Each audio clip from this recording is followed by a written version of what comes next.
2 guitaristes, une chanteuse, un bassiste et un batteur de heavy metal.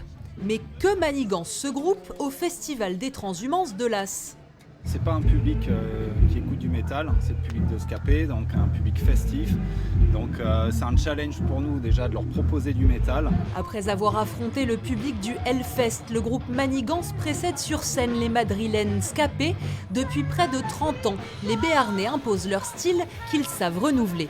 On joue à domicile, ça change de certains déplacements où on part la veille ou l'avant-veille, où on fait 1000 ou 1500 km. On est toujours resté dans le métal français avec, pour moi, ce qui est important, c'est d'avoir quelque chose à dire en fait. Le public comprend ce qu'on a envie de dire. Et ça, c'est la force du groupe depuis le départ. Dans leur dernier album, Le Bal des Ombres, un univers plus sombre mais plus élaboré. Ils l'expriment devant plus de 3000 personnes. Le confinement a inspiré l'écriture de certains textes comme une thérapie. C'est un moyen aussi d'évacuer un peu tout ce qu'on avait ressenti, cette frustration, ce manque de liberté. C'est vraiment le fil rouge de l'album. Sur certains de ces titres, le groupe devient une troupe, avec ses danseurs, ses costumes et ses chorégraphies.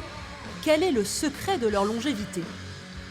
On est une super bande de potes, on a joué ensemble Minot, j'ai joué avec lui pendant 5-6 ans, j'ai joué avec François aussi à l'époque de notre groupe. C'est ce qui fait qu'il y a cette osmose, cette amitié, et voilà, et c'est ce qui fait aussi qu'on se supporte aussi, hein, parce que c'est pas toujours évident quand même.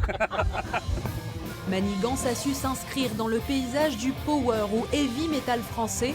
Toujours inspiré, il ne compte certainement pas en rester là.